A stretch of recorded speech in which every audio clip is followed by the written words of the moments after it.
two-state system. That doesn't make sense. But in any case, let us continue our two-state system. We are still in two-state system, right? We're talking about the ammonia maser, and we're still studying the ammonia maser, not even the maser part yet, just looking at the ammonia molecule by itself and understand its physics, understand what it is doing, right? So let me go to full screen. Full screen. Okay, so I should probably recap. We kind of told the story halfway, so let me recap our results that we had so far, right? We are considering an ammonia molecule, right? Nitrogen nucleus and hydrogen nucleus. Nitrogen nucleus has more positive charges, so all the electrons are attracted nearby here, right? So there's a lacking of electrons here, so there's a net positive charge and there's a net negative charge. This will create a dipole moment pointing this way. And then the opposite case is we have a dipole moment pointing up. Okay, so these are my two states that we'll be dealing with. An arbitrary state is going to be C1 coefficient of this and plus this. So we got this. Generally, it might be a superposition of state unless one of them is 0. And also, we want to solve the Schrödinger equation, which is to say how this state changes over time. So this is a function of t to show it might be different across different times. So the coefficient might change across time, right? And we have solved the Schrödinger equation on the very last class, just before we ended, the Schrödinger equation. Right, so the Schrödinger equation, what was our Schrödinger equation? In this case, it was the IH bar. Let me copy down the general equation first, right? So it is the rate of change of the state times IH bar is equals to Hamiltonian times psi of t, right? So the Hamiltonian, yeah, just you guys were saying is very scary and things. Actually, it's not that scary. We will see later, right?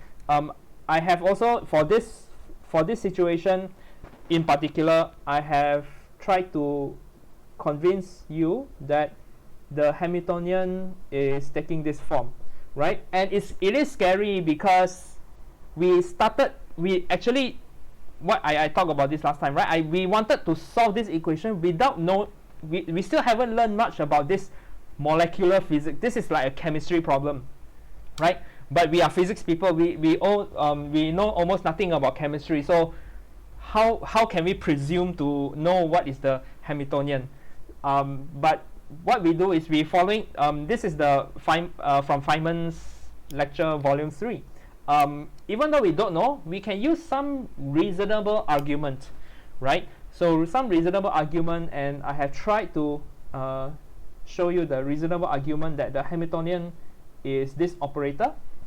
Right, it seems reasonable enough, and of course, after eventually we'll realize that it is true after you can check with chemistry and things like that. But in any case, we got the Schrödinger equation, right? So this is a matrix form. So for each row, I got a ODE, and this is a couple ordinary equation. So I have shown you how to solve this, right? We have found the general solution, which is the following.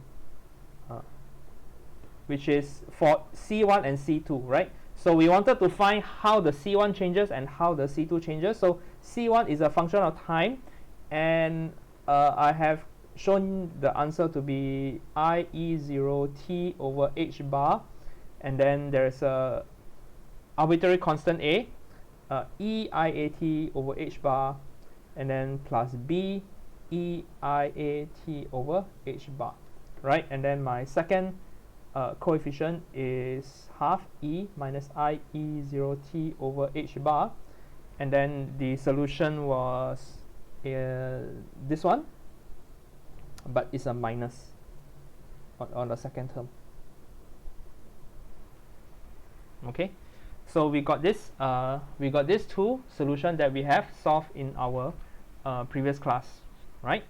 So now for today we just want to explore the special initial conditions. So remember I said that the constants A and B are constants. The actual value depends on the state at time 0, right? So if you prepare a state at different combinations at time 0, it might change at different ways. So we are going to see, I will show you a few specific combinations. Okay, so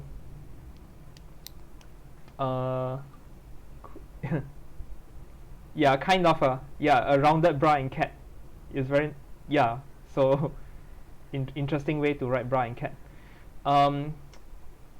The meaning of A, I will remember last, actually, yeah, remember when I tried to reason the shape of the Hamiltonian, when A was that, if, remember what on last week where I said that if this A is equal to 0, then C1 and C2 are stationary states. They remain unchanged over time, right? They are, if it's a diagonal matrix, then C1 will always remain at C1, C2 will always remain at C2, right? So the meaning when A is non-zero, then you get a coupled ODE.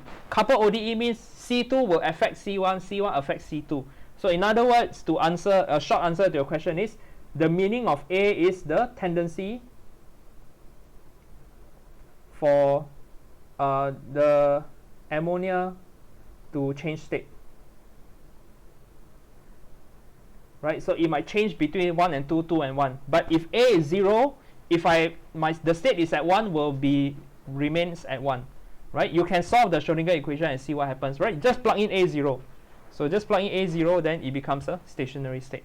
Right, they will remain. But if A is non-zero, then the time will change. Right, it might change into some combination back and forth. Okay, so that was the rough meaning of the A. So kind of, yeah, it's a I guess you can think of it that way at the moment. Not that much, right? So we know everything except the E is clearly energy. A is the reason why we don't know is for this specific problem, right? Because we try to guess the Hamiltonian without actually understanding the chemistry. So it's only for this problem. Okay, we just want to and why we have this problem is we just want to practice solving the Schrodinger equation. So of course we don't know everything yet. This is like chemistry, and we discussed on Monday, right? Chemistry is way more difficult than physics, especially quantum chemistry. But for now, let us begin with the case where okay, so if the atom is initially in state 1 at time 0, so if my atom is initially in the state just purely state 1, not a superposition, at time equals to 0, right? So that means to say that my psi at time 0 is just purely equals to state 1. So that means at time 0, C0 is equals to 1, C2 at time 0, I want this to be 0, right? So this will make sure my state is normalized. So C2 equals to 0, what does that mean? Well, at time 0, right? At time 0, so this is half times 1, and then this is A, exponential 0 is 1 minus B, so that will just give me A is equals to B, right? So A is equals to B, and then when C1 is 0, at time 0, I got A plus B, but then, well, my A is equals to B, so this is equals to 1, so this is just half 2A equals to 1, so A is equals to 1, which is also equals to B. Right, so using these two information, I got the simultaneous equation. I have found A and B, right? I went fast, but I think you guys know what I'm talking about, right? So in other words, A is 1, B is 1. What I can have my formula for C1 now. So C1 is, just put this as 1, so I got half. Let me go to the next page. I'm gonna need space. So my C1 equation is half, and then all this thing here, right? So it's e to the power IE0t over h bar, and then 1 times this and 1 times this. So e minus IAT over h bar plus e minus IAT over h bar. Okay, so do you guys know what is this combination? Are you guys familiar with the Euler formula by now? This whole thing is actually 2 cos right? And this 2 will cancel with this half over here.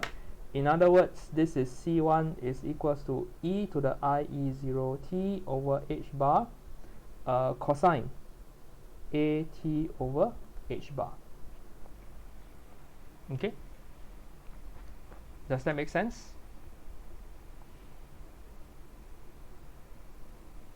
Yeah, I think CME also they might learn these kind of things. I think so, or not, because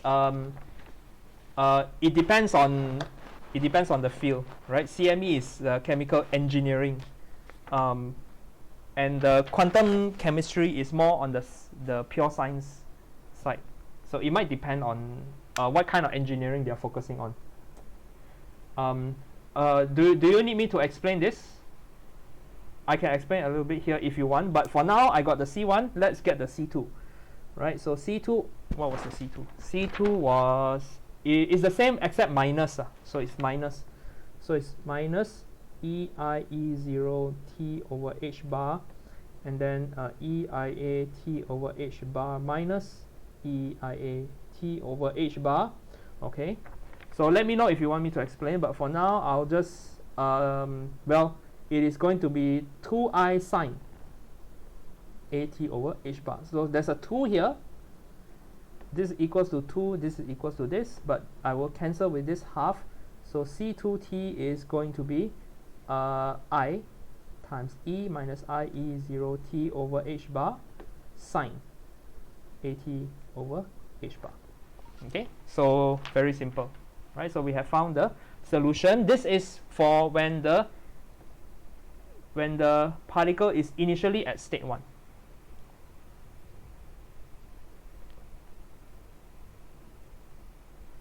Yeah, so we are and yeah, so ours is more theoretical, and obviously engineer will become richer because it is more likely that if you're an engineer, you'll be dealing with businesses and stuff, and that is where you can get richer, right? So I guess let me just briefly explain why is it equals to this and why is it equals to this, right? So this is because of the Euler formula. I posted a picture of the Euler formula on the Teams page yesterday to prove the formula, right? The formula says that exponential I theta is cosine theta plus I sine theta. Okay, if you take the complex conjugate of this equation, remember complex conjugate just means the I change to negative everywhere.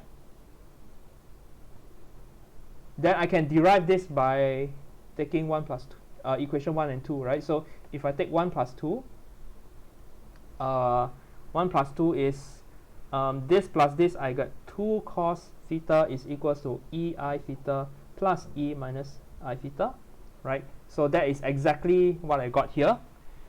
If I take minus 1 minus 2, 1 minus 2, the cosine will cancel, and then I get 2i. Then is EI theta minus E minus I theta, right? So this is where my Euler formula was used to get my answer. So I got my solution now, which means that I can finally write down my expression. My state in this case is C1 times state 1, C2 times state 2. So my C1 is EIE0t over h bar cosine AT over h bar, and then my or state 1, and then my state 2 is IE minus IE0t over h bar sine AT over h bar times state 2. Okay, so let's see what happens to my state if I observe the molecules at various times. So let's calculate, for example, my let's calculate the probabilities. All right, so let's see what is the probability that the particle is in state 1. I think this should be quite easy to calculate. We have practiced many times already, right? So we should do this and then modulus square. So if you just do this modular square, you just get this thing's modular square. So you can calculate this one modular square, this term become equals to 1, right? And then I just end up with cos square. So I end up with cos square AT over H bar. And then you do the same thing for probability 2. This term will be gone. I times this, the modular square is just equals to 1. So it will just becomes the sine square.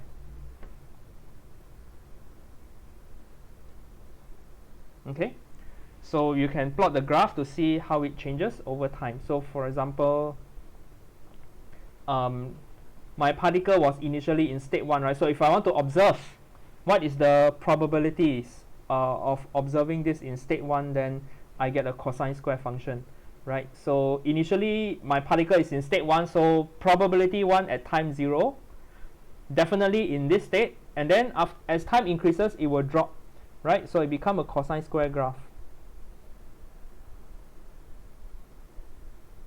right? So this is the probability of observing the particle in state 1. Okay, so you can do the same for the other one, it's just the opposite.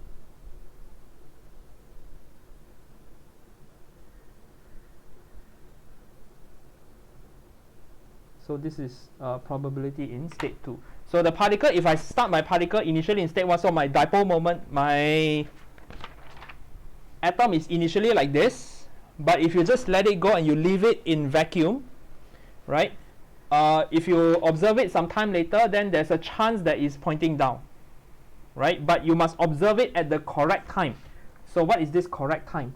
How do you make this term equal to 0? It is half integer times pi, right? So pi half, right? So this happens when AT over H bar equals to pi over 2. So when is this time? It is just pi H bar over 2a, right? So when does it change to this? It depends on the value of a. So just now you're asking what is the meaning of a, right? You can also think about this here. Let's try to think about this. So if a is a small number, right? If a is a small number, then the time it takes to get this will be a long time, right? So if a is small, it will take a very long time to change into state 2. So if a is 0, then it's infinity. Then if a is 0, then if it's 1, it's forever in state 1 all the time. But if a increases, the time for it to change down to state 2 will be faster. Okay, so that even from here also we can understand the meaning of the value of a. So, and that is probably how people done it in various ways in research, right? So if we solve Schrodinger equation, that just like you guys, imagine the first time you are using Schrodinger equation back hundreds of years ago, and then you just don't know what is this meaning. What is the meaning of this? People don't know, so they just write it as some constant, right? H21, H12, so we just call it A. And then after you solve it, then you realize that, okay, this term will influence the time taken for it to transition.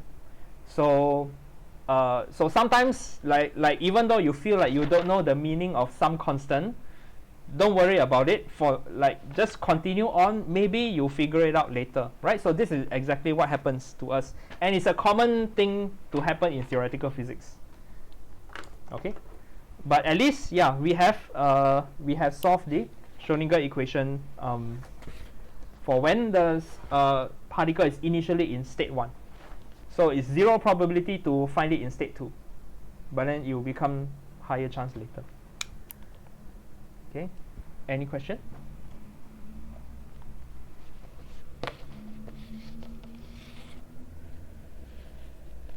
Oh, yeah, it's just a convention. It's a choice. Yeah, it's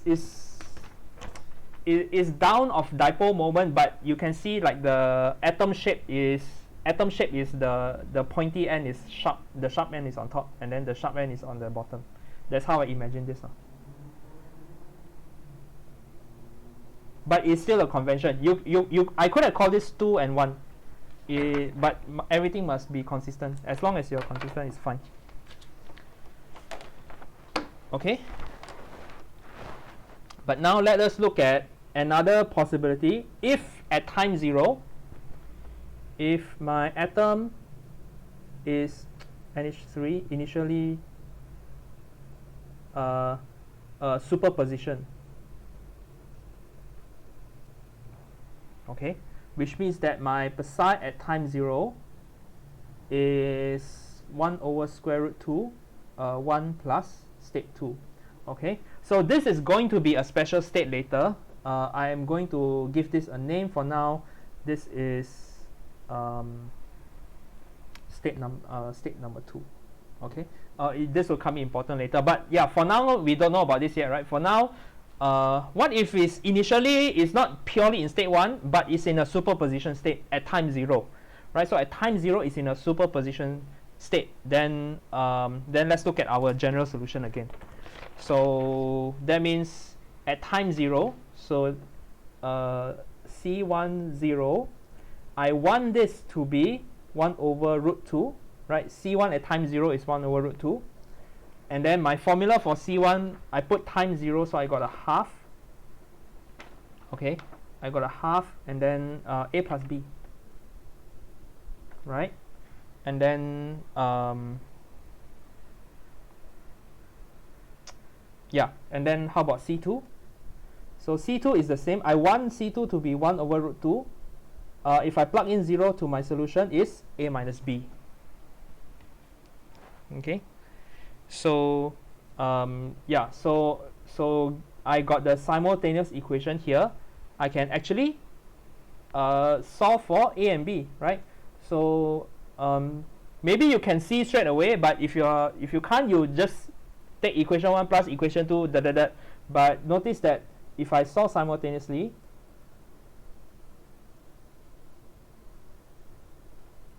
what do I find? Well, I find that see, A plus B is the same number as A minus B. So what could it be? Well, B could be 0. B is 0, right? Then these are the same equation. And how do I make A half to be 1 over root 2? That means I want A to be the square root 2. Okay, so I got this solution now. So therefore, I conclude that my C1 as a function of time is half e to the IE0t over h bar, and then my A was square root 2 plus 0, right? So square root 2 EIAT over h bar. Hang on a second. Yeah. Then square root 2 and square root 2 cancel, so I got 1 over square root 2 e to the minus I e naught minus a t over h bar. Okay. Then you do the same calculation for C2, but C2 is the same A and B equals to 0. Right, so what you got here is EIAT over h bar, and then minus 0, this was plus 0. So you got the same state.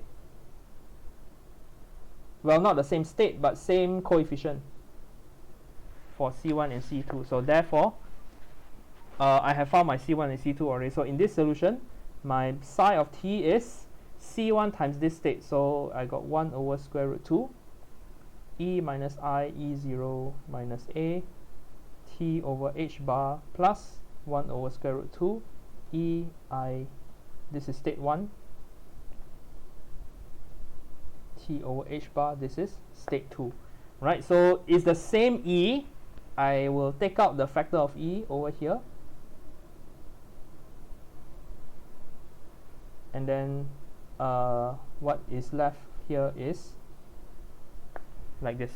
Right, so this is my my state. When time 0, it is this superposition, and then as time goes on, it still kind of remains in this superposition, just that this number changes only. And it's a complex phase. The absolute value is 1.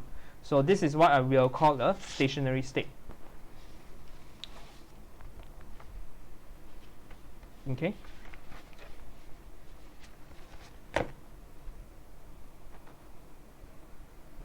So so this is this state. is always in the form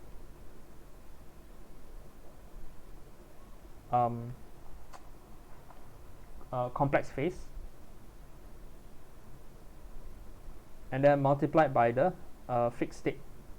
Right, this part doesn't depend on time. Right, only this part depends on time. So this is what we call a stationary state. Right, so I will explain a bit in a minute, but everything up to here, does everyone have any questions? Let's see.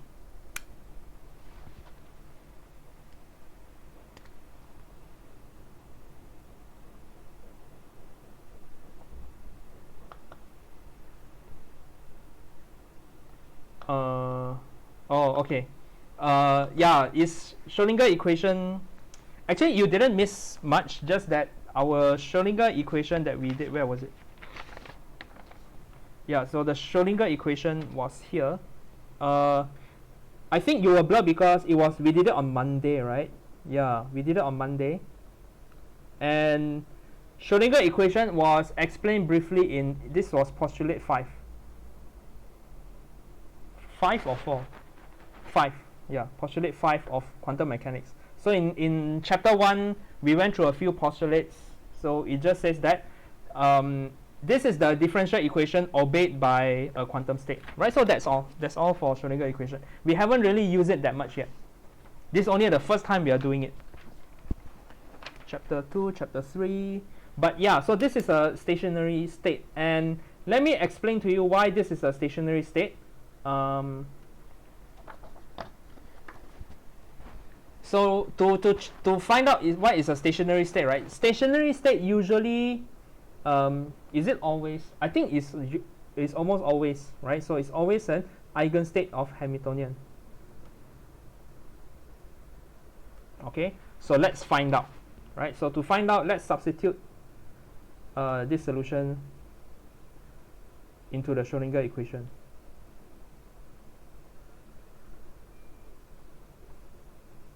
Right. So what did our Schrodinger equation say? We were just explaining to Kahing, right?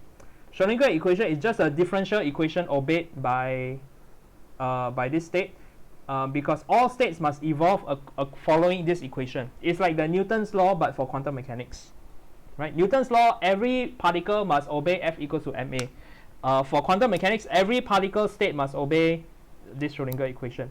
But my state is this. So let's differentiate this with respect to t. And it's easy because only this part depends on t. So if I differentiate this, this term comes out.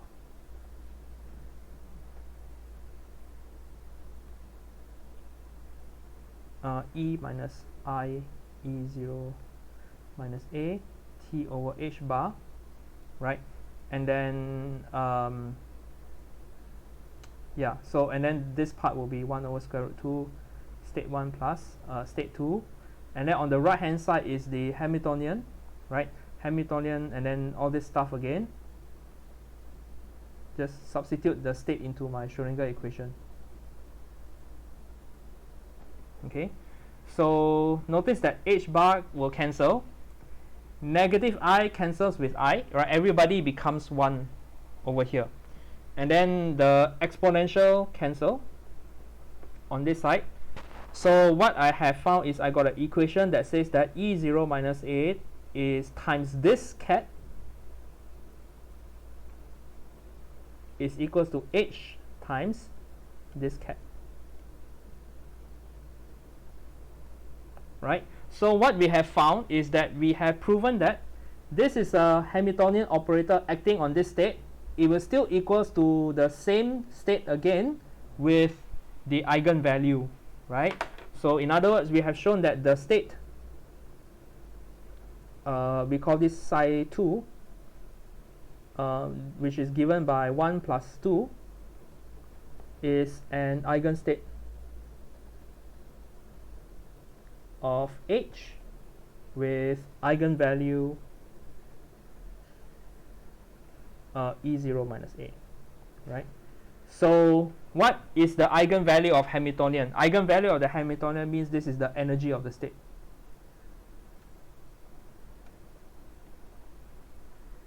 Okay, so this is the eigenstate.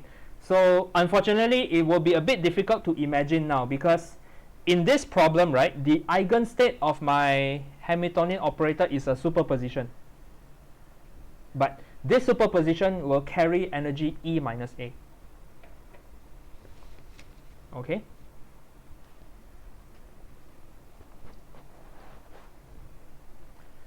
So, yeah, so we have proven that this is a eigenstate of the Hamiltonian already, and it was the case which we saw.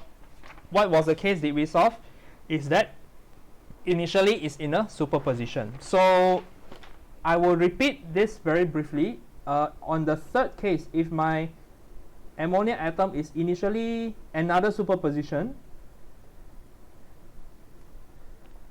right, initially psi at 0 is in another superposition, but now I put minus, right? So I'm going to call this state 1. I will get a solution, and I will find out that this is also another eigenstate. Okay, so should I go through the details? I think no need, right?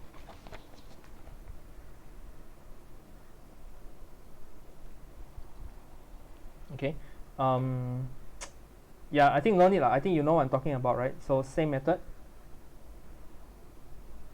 which means to find the A and B, and then I will get the state at time t to be equals to e to the power of I E0 plus A t over h bar 1 over square root 2 1 minus 2, and it can be checked because I don't want to do everything again. It's like the same method, but it's just a minus, right? And then because of the slight differences, this will become a plus. Okay, it can be checked that this is an eigenstate also with the Hamiltonian, eigenstate of the Hamiltonian, but the energy is E0 plus A.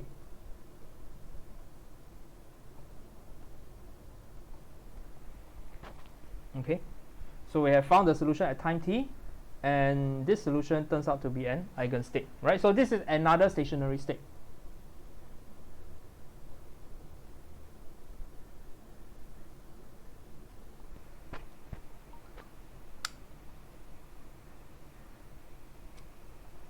Okay, make sense? Yes, Kahing. If it's an eigen, yeah, that was what we have shown. It won't, after you operate the H on it, it will not change.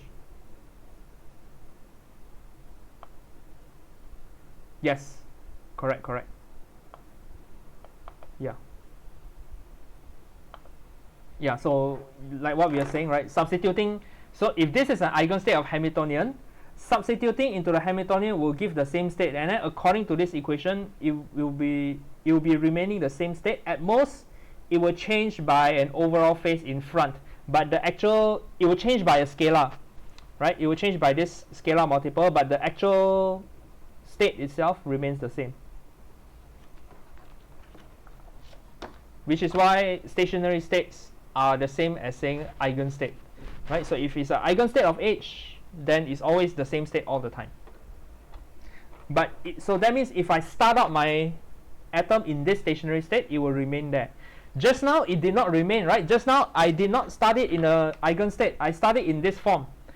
That it is, this one is not an just one is not an eigenstate of the Hamiltonian, so it will not remain stationary. That's why it keeps on changing over time.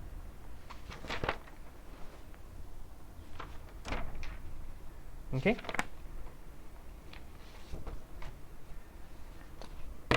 Okay, so we have shown a few things, right? Stationary states are eigenstates of the Hamiltonian, and but the original states that we have defined, they are not the eigenstates.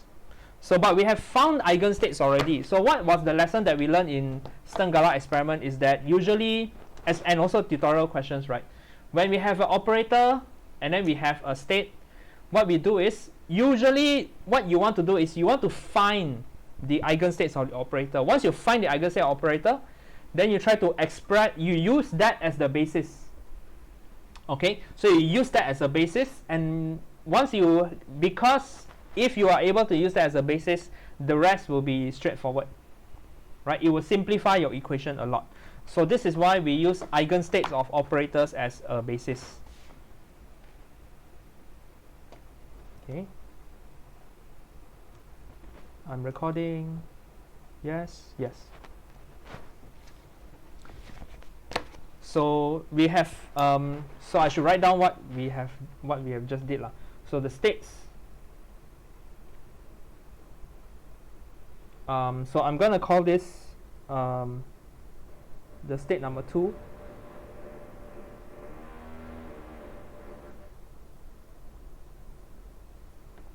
And state number 1. So I use the Roman letter 1 and 2. Right? Roman letter 1 and 2. We have found this to be eigenstates of the Hamiltonian.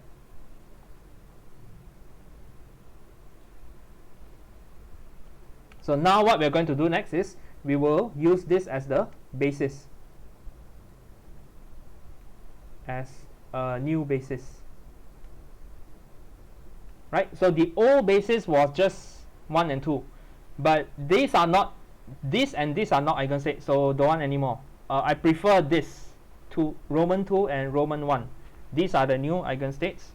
So I want to express my vector into in terms of this basis, right? So what I want to do is, I want to invert. So let's write this down one more step, right? And then I want to invert this equation. So because I want to express 1 in terms of this and 2 in terms of this, so I shall do this, right? So I got equation 1, equation 2. So I do this all the time, right? So what we do is I will solve this for state 1. So this plus this is 2 plus 1 is equals to 2 over root 2, 1, and then these two cancel, right? But 2 over root 2 is just root 2, so we have solved that 1 is 1 over root 2, Roman 1 plus Roman 2, right? And then you do the same for the other one. I take equation 1 minus equation 2. So on the left hand side is Roman 2 minus Roman 1. And then on this side, 1 and 1 minus cancel. 2 minus negative, I get 2 over root 2.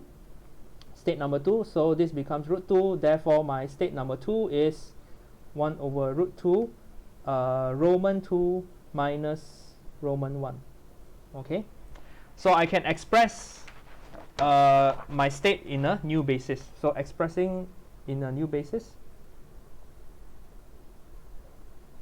the ammonia atom in a new basis, what do I get? Well,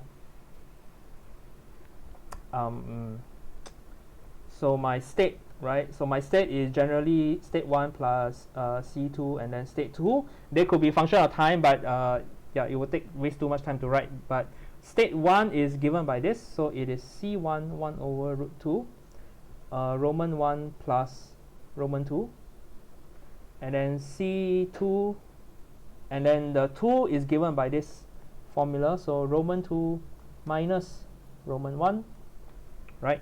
So I can collect everything together. Let's collect the 1 and 1 here. So what I have is C1 minus C2 divided by root 2 Roman 1, and then plus C1 plus C2 Roman 2. Okay, so this is a constant minus constant divided by square root 2. It is another constant. This is also another constant, so let's give it a new name. This is just another constant, but for my new basis. This is also another constant, and for my new basis over here, right? So my new states are psi, and this is C Roman 1 1 plus C Roman 2 2. Okay, so I'm changing the basis.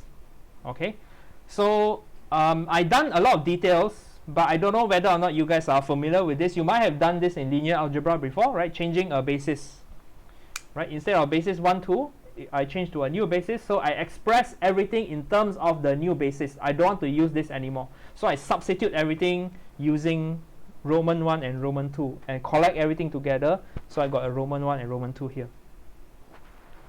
Okay, so then in column vector form, it's just going to be C1 and C2, right? And then how do I express the Hamiltonian in the new basis?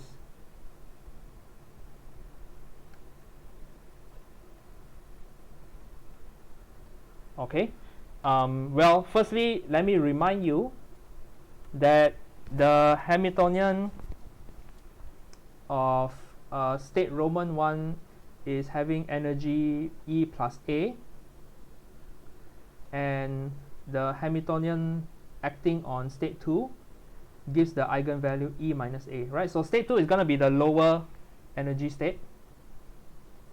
Okay, and to get this in a new basis, we will use the result that I shown you in chapter 1 last time, which is the operator is just the eigenvalue times the ket bra of the eigenstates. Okay, but in this case it is just for state number 1 is just E0 plus A, and then ket bra of Roman 1, and then E0 minus A, ket bra of Roman 2, right? So in column vector form, we have said that my vector is 1, 0, and then my other vector is just 0, 1. So you can compute the ket bra is just 1, 0, 0, 0, and then the ket bra of Roman 2 is 0, 0, 0, 1, right?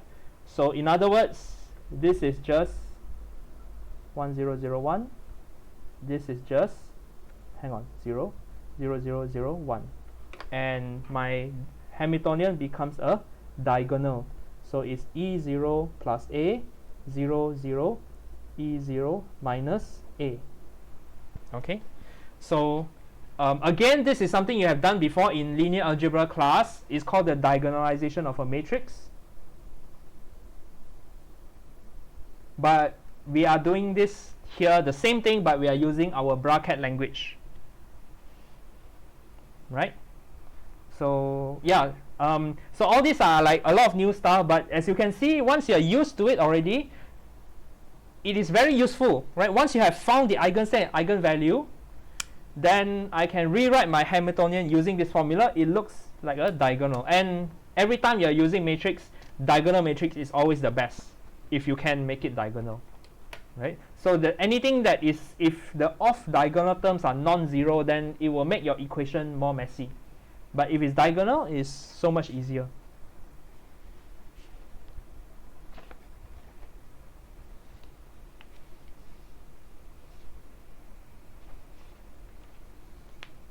Okay, so any questions so far?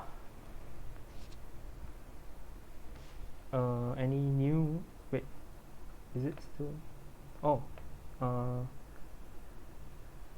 I didn't scroll down.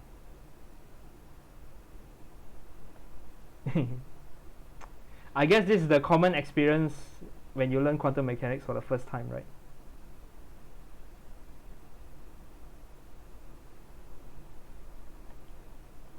A small sum, what do you mean?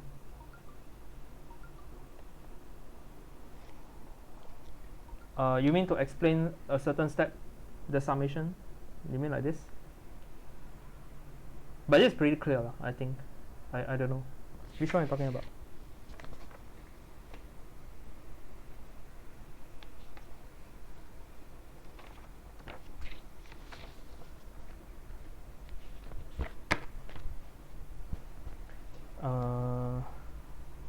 Summary. Okay, so yeah, let's do a summary. it is a good point for a summary. So um, so what we have learned so far, so we have learned that we have defined this state, right? And then we have defined another state.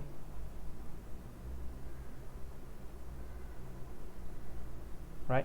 So this is state number 2. Okay? And on this basis, my Hamiltonian is, was, this one we use reasoning to get the answer. Right? But we have solved the Schrodinger equation, and then we get the state as a function of time, right? C1 was given earlier, so I think I don't need to write this. C1 of this, that we got this, right? So we have solved the Schrodinger equation. We can do calculations using this, right? We can. So actually, we actually completely solved the question already. Just that what we did most recently is that I just wanted to point out that these are not eigenstates of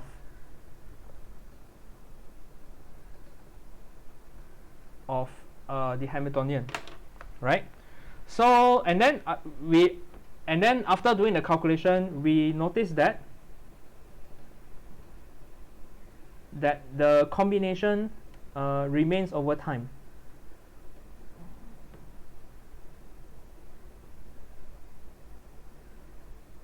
Right? So if my state initially is in this form, then as time goes on, it is still always in this form. So it remains over time. So that means it suggests that these are stationary states. And then we went back to the Schrodinger equation to show that stationary states are eigenstates of Hamiltonian. So it's not just plus, but minus also. Right? So therefore, we use the state. So this was part 1 of the story. This is part 2 of the story. And then part 3, we have discovered the stationary states of the Hamiltonian. So we're going to use these eigenstates as the new basis. Okay, so then we express everything in the new basis.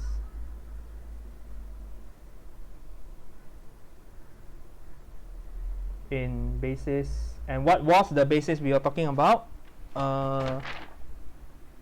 Roman 1 and Roman 2. So I always forget which is 1, which is 2. Roman 1 is this. Roman 2 is this. Plus. Right? So instead of 1, 2, I express everything in Roman 1 and Roman 2. And then, so this is going to be my new 1, 0. And this is going to be my new 0, 1. And in this new basis, right, my state will be described as C1, Roman 1, plus C2, Roman 2, right? So it's basically just C1, C2 again, but using this new basis. And in this new basis, my Hamiltonian is diagonal. So it's E0 plus A, 0, 0, E0 minus A.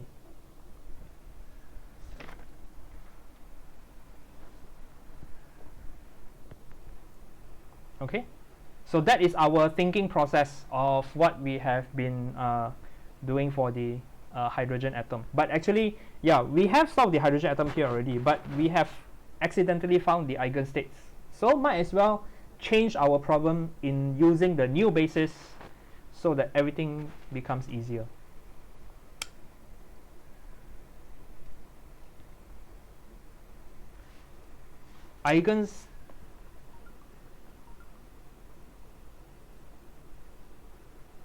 Correct. Yeah, so remember what we did, what I defined eigenstates of some operator, let's say Q, means if I Q acting on the eigenstate, right, I will get a number times back the eigenstate, the same eigenstate again. The same thing that you learn from linear algebra. Linear algebra is called eigenvector.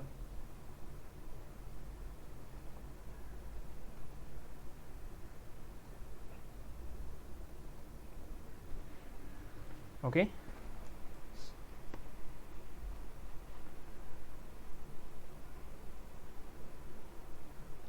From this, oh yeah, sine graph. Yeah. I totally forgot the sine graph, because one of the solutions, if the solution then this one is like a cos square solution, no, a cos and then a sine, and that is where we get the sine cos graph, right? Yeah.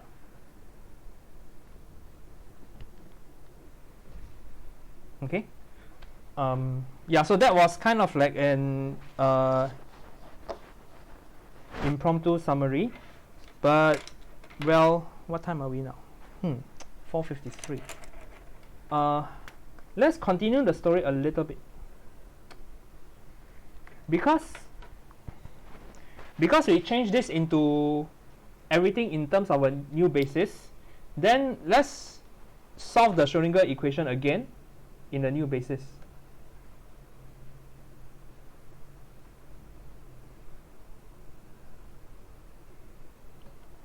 Okay, so what was the Schrodinger equation? So the Schrodinger equation is IH bar d dt, my state, and then my Hamiltonian acting on the same state. But in the new basis, I am differentiating now in terms of C Roman 1 and C Roman 2, right? So C Roman 1, C Roman 2. And then my Hamiltonian is diagonal.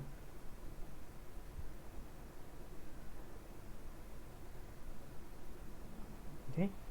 So what do we get? Well, if I work out the differential equation, right? I will get a very simple equation. I will get an uncoupled ODE.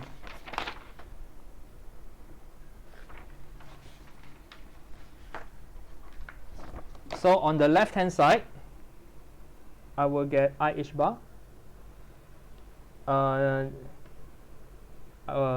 derivative C1, C Roman 1, and then you see here, this times this, 0. So it just gets E0 plus A C1,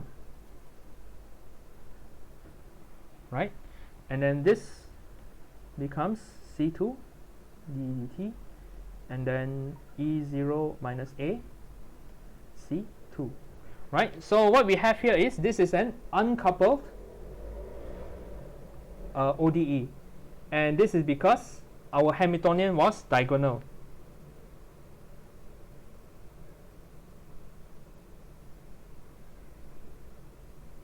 Right, so this is why we like diagonal operators, because once we have figured out some way to make it diagonal, then the equation is very easy to solve. What is this solution? Differentiate something is a constant times the same function, right? We have solved this type of differential equation many times before. It's just e to the power, bring this over, so I got minus I E0 plus A T over H bar. Yeah, and then times a constant. So shall we just call the constant A? Yeah, constant A. And then my C2 solution is E minus I E0 minus A T over H bar, and then times another constant. So my solution, the general solution, is, well, psi for any function t is just A E minus I E0 plus A T over H bar state of Roman 1, and then plus B E minus I E0 minus A T over H bar Roman 2. Okay, so these are the general this is a general solution, so it's for any constant A and B. Okay, so if my state is initially at a superposition of my original 1 plus original 2, then this is 0, this is 1, and then it remains to be the same over time. If my state is initially like this, then it remains like this over time. Right, so that is the two possible states that we have found, and see the solution, it becomes very easy to solve. Okay, Okay.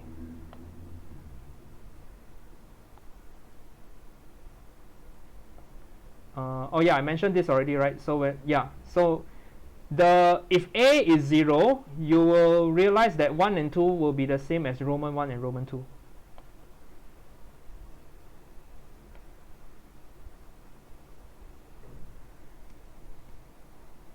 Oh, 1 plus, by 1 plus 1 you mean like the super easy. I get what you mean now. Got a question at the bottom. Let's see. Oh,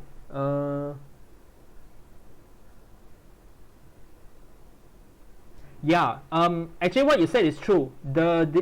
Is because for the ammonia molecule we have not done measurement yet. Yeah, we have not done the measurement yet.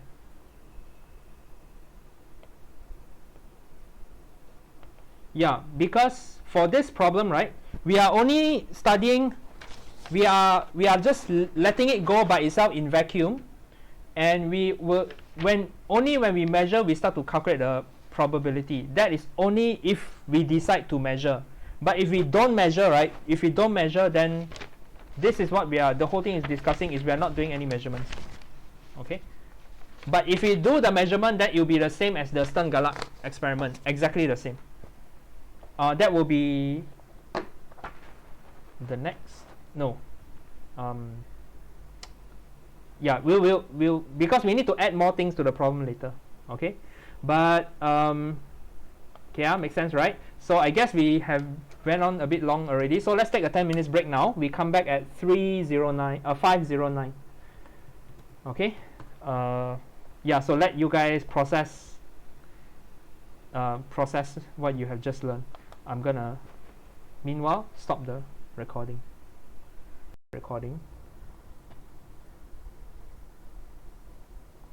And start the recording here. Right? So it's also everything comes back. It's like we are not violating our postulates. Postulate 3 says that an observable will have an operator with a complete set of eigenstates, right? So if I'm talking about 1 and 2, what I'm measuring is my ammonia is pointing this way, or my ammonia is pointing the other way, right? So this is my state 1 and 2. I did not even describe this operator yet, but we can imagine, like for example, spin up and spin down, the operator was sigma z, right? But then I change basis. We have found this to be an eigenstate of the Hamiltonian. So eigenstate Hamiltonian is what we call state Roman 1 and state Roman 2. What does this mean? Well, I cannot draw this state because this is not what we're measuring, what is facing, but it is a state of energy E plus A, and this is a state of having energy E minus A, right? You can imagine like the hydrogen excited state, like non-excited state, so it has an energy, right? And then the operator is if I use this as my basis, then this is my Hamiltonian. Okay, so measuring means you have some basis in mind, right? So if you want to talk about measuring something, then you need to tell people, are you talking about saying the ammonia is doing this or doing that? Is that what you're measuring, or you're just measuring the energy level of the atom, right? Depends on which one you're doing. So if you want to measure energy, you use this basis. If you want to measure what the atom is doing, you want to check the orientation of the atom, then you use this basis, right? And we have shown the formula to transform from one basis to another. Does that make sense? I hope that makes sense, right? Because yeah, follow the postulate rules, then everything should be fine. Okay. Yeah. So that is the basic idea about the basis, right, of quantum measurements. And this is why it's a bit tricky, right? This is a new concept, so if you still need time to digest, it's perfectly normal, because this is one of the new concepts I'm talking about. In classical mechanics, right, you don't need to worry about the basis. A particle is there, And then, okay, you want to find the energy, okay, get a half mv square. If you want to find the position, you just calculate the x, right? You don't need to do anything. But for quantum measurements, you need to specify the operator and the basis. So this is the extra new thing that we had to do. Previously in mechanics, we didn't need to worry about that. Okay, but now we have to. So we have to follow the postulate. So if your brain explode, right, that's normal because this is a new concept. We have not seen this concept before until now. So that's perfectly normal. Okay, so I clicked the recording already, right? Different angle of spinning. Oh, we haven't even done that. Yeah.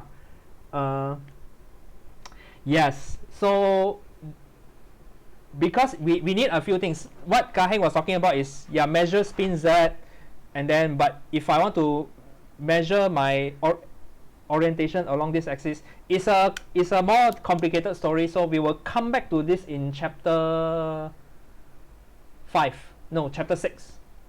Yeah, we need to learn a few more methods first before we are able to resolve what Kaheng was thinking about. So I get what you're thinking, but we haven't have the method to handle this yet. Okay, but for now, let us figure out. Let us continue the story. Okay, but this part is still a little bit. This part will be a bit easier than last time because we just want to. Well, let me draw the picture first, right? So I'm still talking about my ammonia atom with 3 hydrogen atoms, right? So let me come back to my original basis. So what I'm talking about is this is state 1, and then my another basis is state number 2. Right, so this is state number 2. But now I put this system in an electric field, right?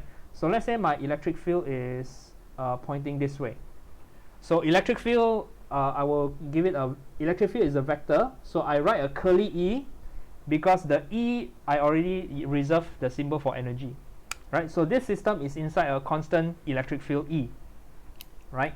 So if you want, you can write this as E in the K direction, okay? But remember what was my state of this. So this state is corresponding to my dipole moment pointing down, right? And this state corresponds to my dipole moment pointing up. Okay, again, I will try to guess the shape of the Hamiltonian because we don't know much about chemistry yet. So, but what I do is I add an extra energy E over here. Okay, so yeah, let me just try to write. Try to reason out the Hamiltonian operator.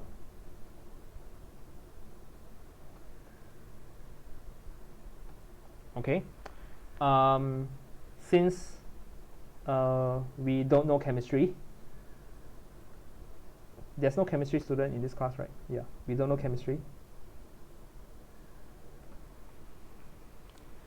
But what we did find previously was when the electric field was 0, what was my Hamiltonian? My Hamiltonian is the E0 and then minus A and then E0, and then who was it? Was asking about A. So we have found that this value of A is the tendency to change state.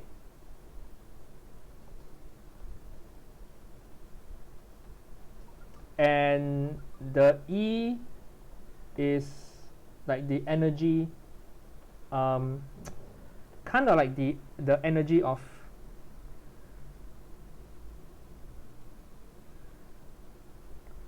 state 1 and state 2, right? So if A is 0, then this becomes the diagonal state with the respective energy.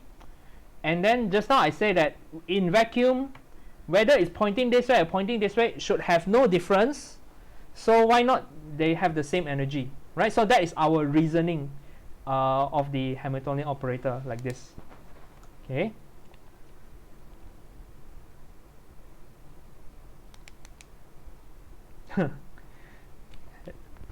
I also don't even remember in what context did we learn ammonia. but it's, yeah, to me it's even longer time ago, so I can't even remember. So now, okay, so that was the previous one, right? But now, right, now I got the electric field. So how do I reason out the energy, the Hamiltonian of the system, right? Hamiltonian has something to do with energy, and there is a dipole moment in an electric field. This in electric field, it will give potential energy, right? This was something that we were talking about when we did electromagnetism. But even in electromagnetism, we didn't touch this that much. So I should say again now. If I have a dipole moment in an electric field, it will have a potential energy. Am I right? So it should have potential energy. What was it?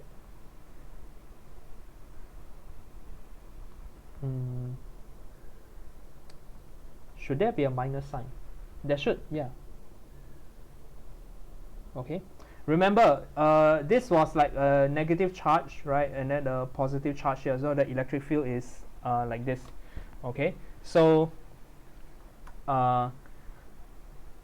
so if my ammonia molecule is pointing this way, right, my electric field is pointing this way, then the positive charge will try to push there, and then this will try to push down, right? So this is not, so this is a higher energy state than this, because when my dipole moment is there, then it is the lowest energy state, it will not move, right? But if I put here, right, it will experience a force to try to push it into like this. So remember, force is something that in mechanics is something that push particles to a lower potential energy. Okay, so that means my potential energy for this state is minus P dot E. The P and E are opposite directions, so P dot E is a negative number, then the potential energy is plus PE. Okay, then for this case, right, for this case, my potential energy of 2 is minus P dot E, but the P and E pointing in the same direction, there's a negative sign. So this has a negative PE. So this is a higher potential energy state. This is a lower potential energy. Okay, and potential energy is just an energy, so the Hamiltonian should capture the total energy of the system, right? So now if I include the electric field, so let's try to think what just happened. If I put a magnetic field there, this state 1 suddenly gets higher energy. This state 2 suddenly becomes a lower energy state compared to without electric field, right? Without electric field, we claim that they have the equal energy, right? There should be no difference in energy. We are ignoring gravity. So what I'm trying to say is, when my electric field is non-zero, right, so it's pointing in the k direction, then how should I change my Hamiltonian? Okay, so this was my energy of state 1 when there's nothing. But if I include the electric field, it will be higher by this potential energy. Agree? So it will now become a higher number. So it should be reasonable that now it's not just E1 anymore, but it is higher by this much. Agree, right? And then this one is state 2. It is a lower potential energy. So E0 minus.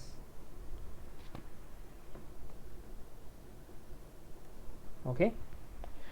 This one, like, well, this one is just a tendency to change state. It doesn't seem to be affected by anything, so let's just keep it the same.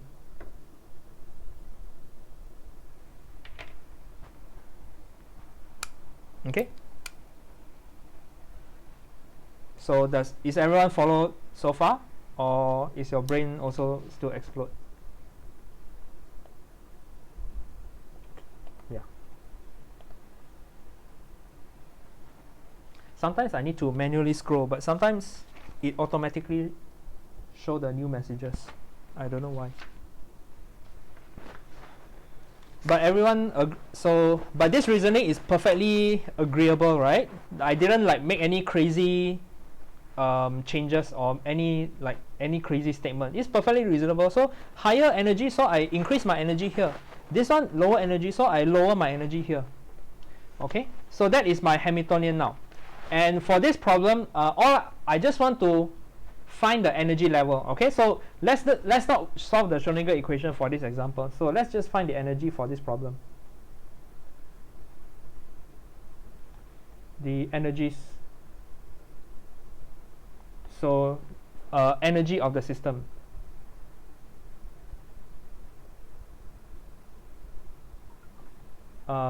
Meaning, in other words, find eigenvalues of E. Of the Hamiltonian. Right, so this is my Hamiltonian.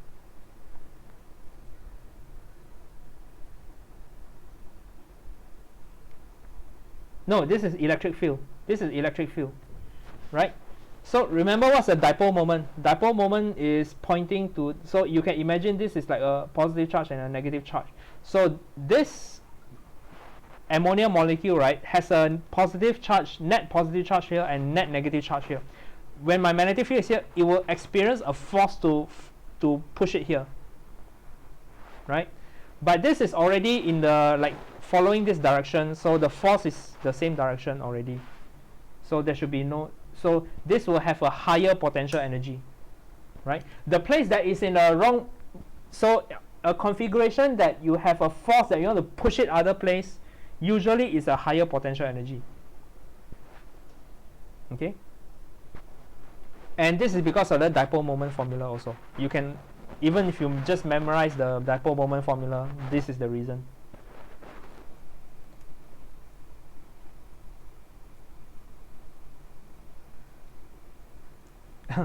Okay, yeah, it's I guess it's we spend so much time talking about the Stern-Gallard. The Stern-Gallard is a magnetic field. Suddenly I changed to this, we are talking about electric field now, right? So maybe you're still thinking about the Stern-Gallard experiment. But, well, actually, yeah, I still need my Hamiltonian.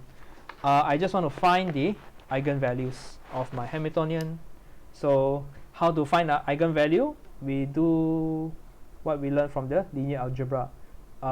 This minus eigenvalue times the identity matrix, right? So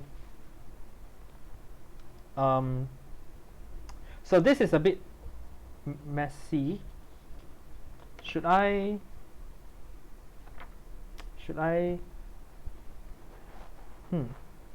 I can't decide. Yeah, yeah, let's try to find the eigenvalue of this, right? So basically I want to find my determinant is now is E0 plus PE minus lambda. This is minus A. This is minus A. This is E0 minus PE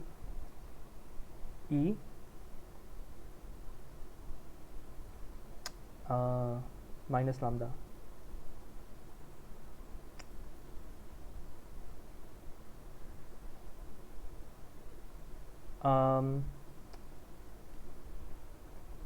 I think if I do it this way, it's going to be messy, right? So yeah, wait.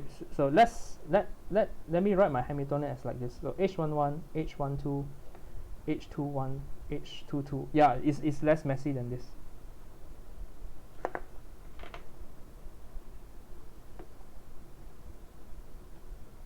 Right, I changed my mind. Right, so let's find the eigenvalue of this for now. So the determinant of H11, right, minus the eigenvalue H12, H21, H22 minus the eigenvalue determinant should be equal to 0. Yeah, so this one is much less messy than this. So let's find the determinant. I got H11 minus lambda, H22 minus lambda minus H21, H12 equals to 0, right? And then I expand the bracket. So I got lambda square minus H11 plus H22 and then plus H11 H22 minus H21 H22 equals to 0. So my solution is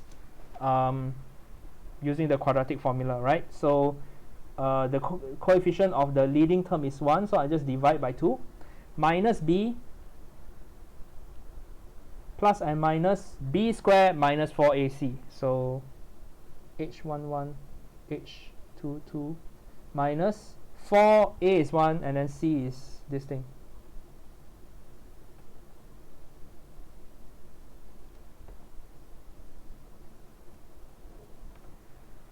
Okay. So yeah, so now I have found my eigenvalues, but it's in terms of H11, H12. I want to change this back into the E and the A's and all this stuff. So let me substitute. Firstly, in front is H11 plus H22. So this plus this is 2E, right? So this is also 2E, and then I will also need H11, H22 multiplied with each other. So H11, H22 is just E plus PE, E minus PE. So it's just E squared minus P squared E squared. Okay. 1 1 plus 2 2. So this is the same. 1 1 2 2. 2 1 times 2. 2 1 times 1 2, right? 2 1 times 1 2. So 2 1 times 1 2 is just negative a squared. So H21 H12 is just a squared. So therefore my eigenvalue is just 2e naught plus and minus, right? Plus and minus this one, which is also 4e squared, minus 4. 1122 is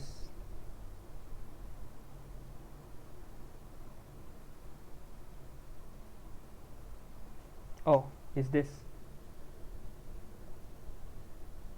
and then H21 H22 is a square, right? And then this whole thing is square root, and then this divided by 2. Okay, so now it looks nice. In fact, we can simplify this, right? So this cancel with this, so everyone inside become positive. So we got a real eigenvalue as expected because H is Hermitian. Okay, and this is a factor of 4. Take out a square root, cancel the 2, cancel the 2. So my eigenvalues are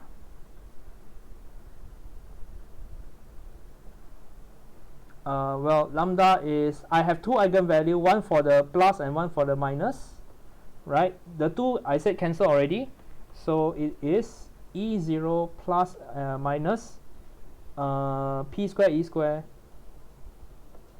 plus A square. Okay, so these are the eigenvalues of my Hamiltonian.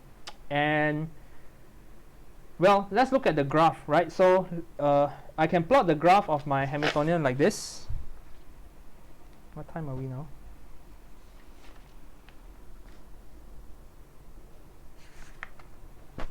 Okay. I still need my formula. So the graph of my energy levels, right? I can now plot my energy level diagram. So the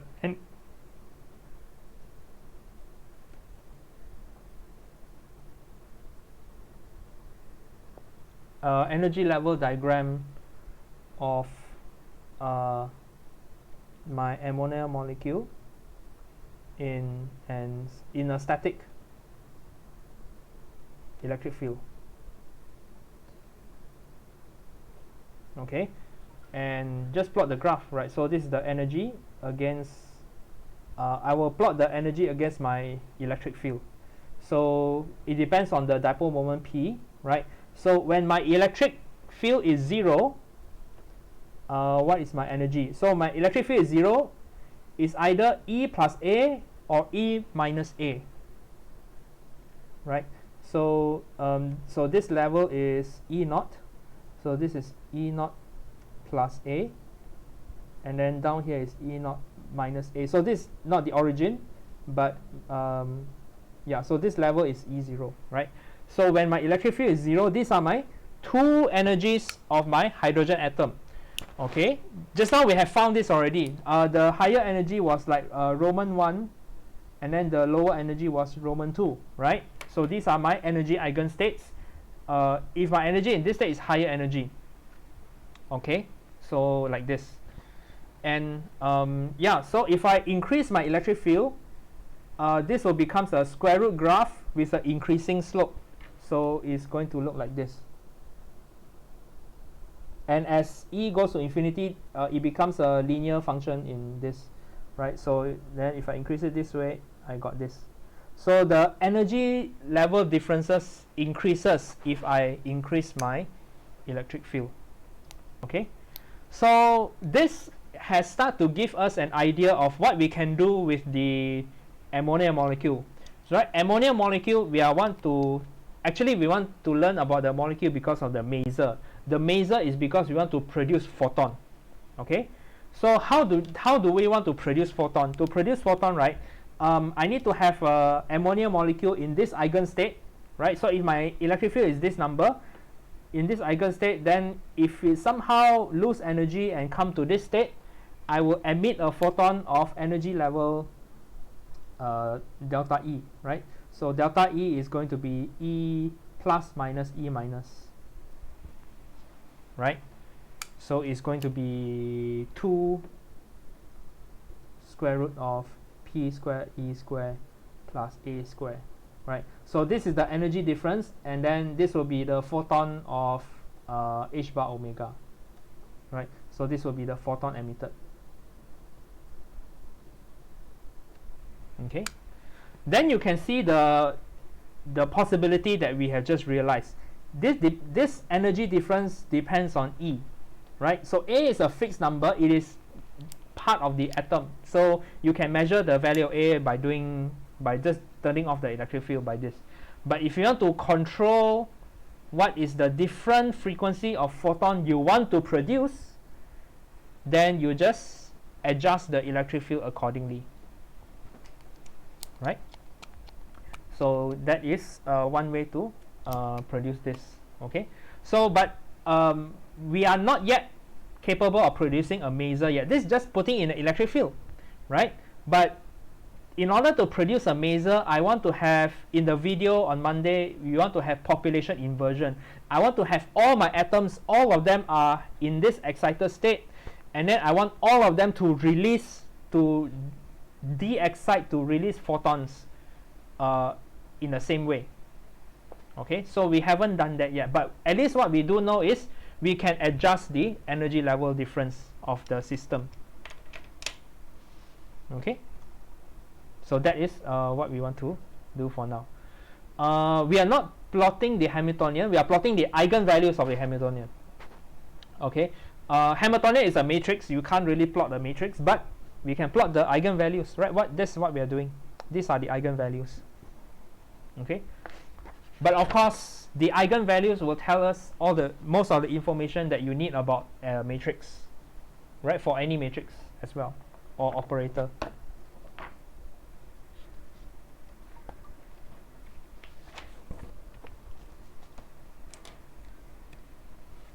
Okay, yeah, makes sense, right? So okay, so that is what I wanted to do for this part. The next part is going to be a little bit more messy, because yeah, we adjust the electric field, but how do we make sure that all of my atoms are in this state? And I want to make sure, I want to create a machine. So I should write this. Let's write this here. What we want to do is to get a maser, right? What I want to do is I want to create a device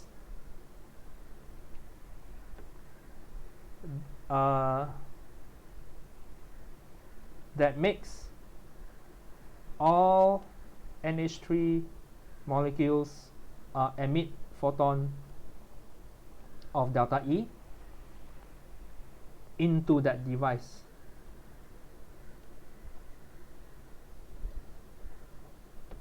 Okay, so this device is going to be called a cavity in the language of laser engineering. So if you met anyone working with lasers, even in Malaysia there are a few companies doing that, but if you met anyone doing this, then yeah, they're going to call it a cavity. So it's going to be some machine, right? So it's going to be some cavity inside, and I want this to in the language of laser, right, they call it lasing, right? So I want this process, this is a mazing lah, so I guess I want this process to happen inside the same cavity, so that I collect all the photons in this box, and then after you collect enough, then you can shine the laser out, or the maser in this case. Okay, so when you have the laser pointer, right, or anything, things like that, then what is inside is going to be something called the cavity, and it is inside this cavity where this takes place. So how can we make sure all the photons will emit this into the cavity, right? So that is the challenge. For the next part, we need to have a time-dependent electric field. So 2.2.3, ammonia molecule in a time-dependent electric field.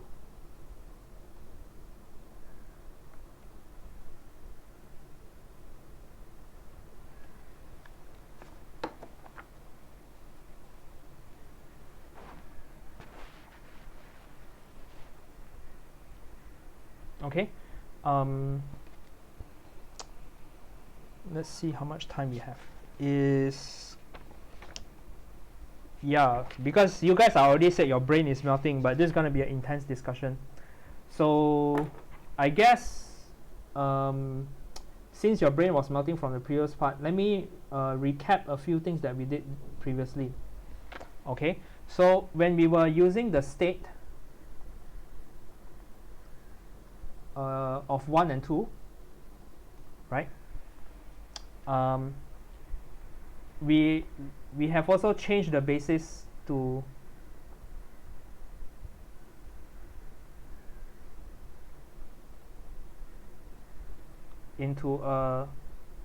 rewrite this into a new state, C1 Roman 1 and C2 Roman 2.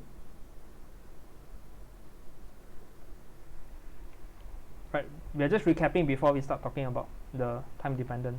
And what was our result? Let's dig it up again.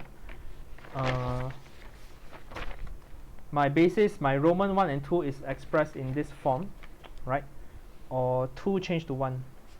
2, the old changed to the new. Where was it?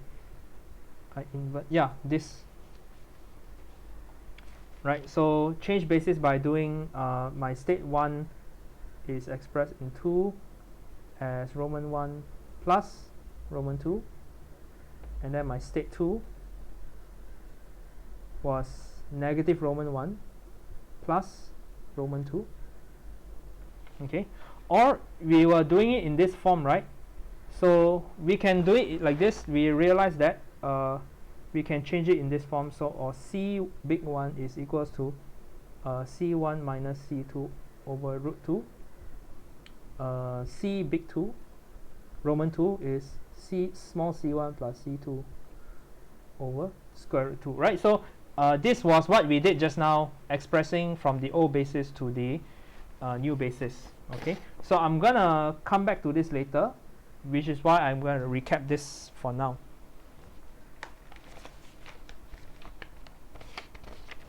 Okay, but let us consider now an ammonia molecule in a time-dependent electric field. So now my electric field is oscillating.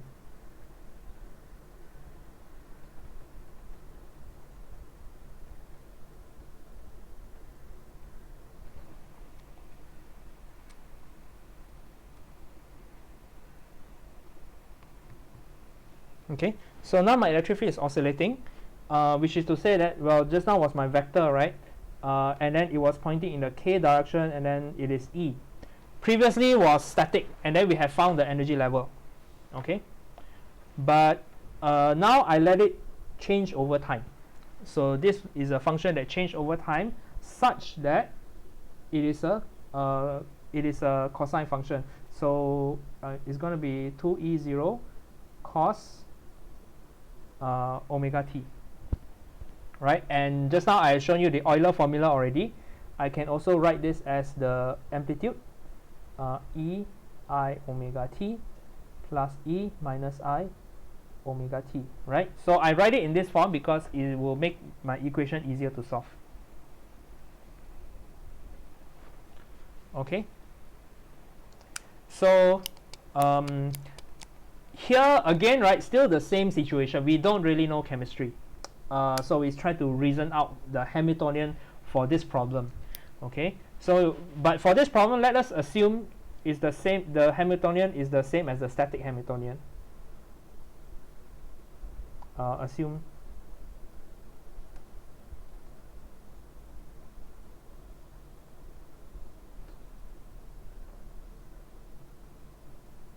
to static E, but now it depends on time. Okay, in other words, my equation for H is the same, right? So it's E0, just now I reason out, right, is plus, okay, and then is P and this one, right? So if it's the static electric field, my energy has changed to this. But if I change according to time, then it should be reasonable to change in the same way, right? So again, probably doesn't make, it's not a dramatic claim. It's perfectly reasonable to say this. Okay, and then you do the same thing here, like the A is the tendency to change state. We consider it the same, and then for this case is minus P and then epsilon T, curly E times T. Okay, so now what we're going to do next is let us look at the Schrödinger equation.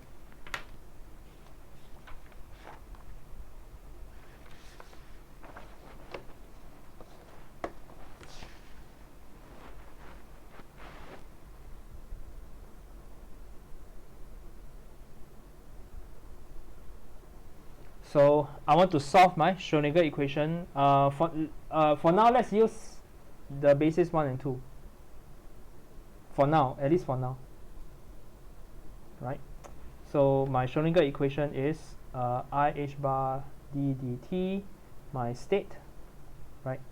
So my H Hamiltonian. So because this was in basis 1 and 2. Right? So yeah. You know what I'm talking about. Okay, so my arbitrary state is going to be C11 plus C22. So what happens here is IH bar, the derivative of C1, C2, and then my Hamiltonian is E0 plus PE. It depends on time, but I'm lazy to write bracket T everywhere. It will be wasting time to write so many times. Okay, so then let us work out the matrix multiplication. So on the left hand side is IH bar. This is the rate of change of C1, and then it is this times this, this times this. So I got E0 C1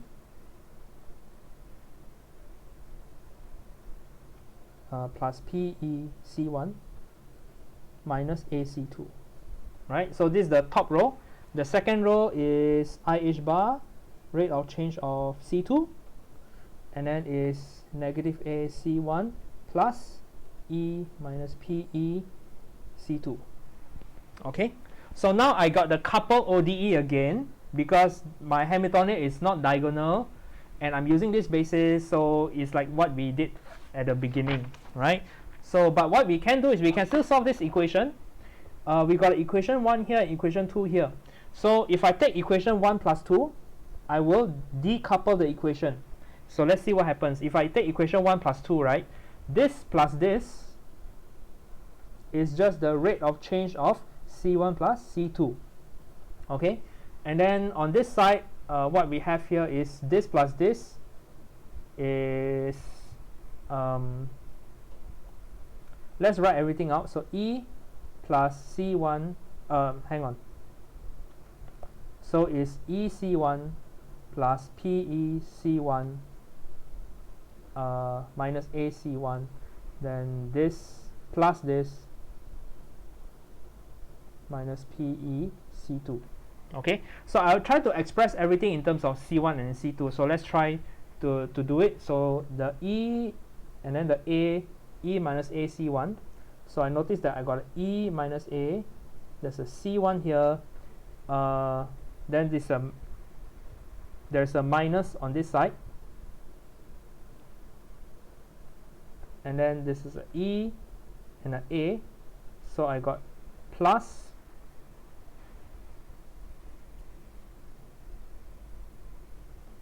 E minus A, and then the last term is plus PE, but this time is C1 minus C2. Okay, so let me try to simplify this equation and see what we get. So d dt C1 plus C2 is, well, this term I can factorize, right? So I got E minus A, C1 plus C2, and then I got PE C1 minus C2. Okay, so I can't really decouple this equation yet, but what I did manage to do is to express in terms of C1 C2, C1 C2, C1 minus C2.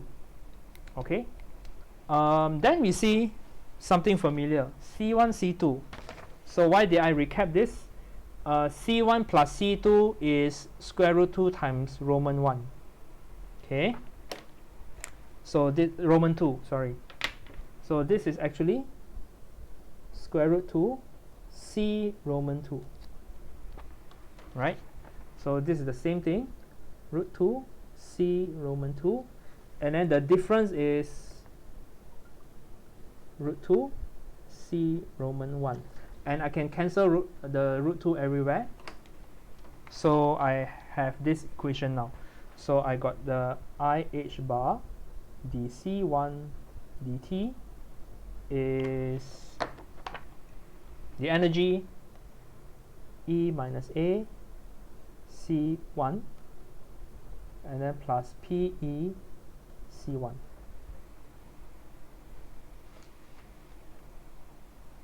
Okay, so we have gotten equation, so let's call this equation 3 for C1, but on the other hand, instead of taking 1 plus 2, I can also take 1 minus 2, right? So I'm just going to get IH bar d dt C1 minus C2. So you're going to get the same thing. So after simplifying, I will get E0 plus A C1 minus C2 plus PE C1 plus C2. So this is IH bar. By the same method, this is dC1 dt. This is E0 plus A, Roman C1.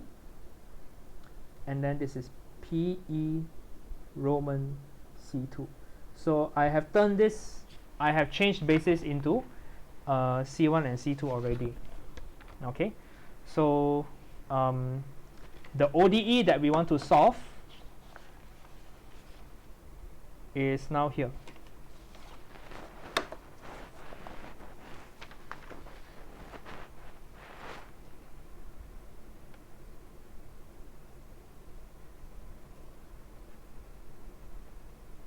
So this is the system of ODEs, right? So it's basically this two couple ODE, right? So it's just IH bar DC, let's write DC2 on top,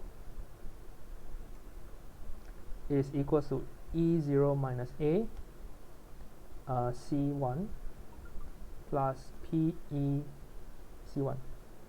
And then this is IH bar dC1 dt, and then this is E minus A plus AC1 plus PE C2, right? So I'm just copying the equation, just collecting them in the same place, but this is still equation 3 and this is still equation 4. Okay, so what I did was, okay, I considered an ammonia molecule in a time dependent electric field, right? but I have expressed my solution, my ordinary differential equation in the basis Roman 1 and Roman 2. So let's see how is everyone doing now. Lagging. So everyone brain exploding now. Oh, okay, so it's already 5:52. Yeah, so I think you have to watch, right? So you have not to say watch, but this is the unfortunate fact of going into year 2. So you need to like after study, you just need to like revisit again, to piece everything together in context. I don't know whether you need to do this for all physics courses, but at least for quantum mechanics you need to, because we are suddenly learning a lot of new concepts at the same time, right? Which we haven't done in year 1. Year 1 is the same concept from high school, but now everything's totally new. So yeah, so we're at this. So I guess now we stop here for now. Then on Monday class, we will try to solve this equation, right? So now it's good. So now we take the week the interval between today and Monday for you guys to just read through again to make sense of everything in context. Then once you make everything in sense in context, we solve the equation on Monday. Okay, and also yeah, on Monday if anyone wants to present, let me know. Then we can make some time for you guys to present as well. Okay, otherwise let me stop the recording here. See you on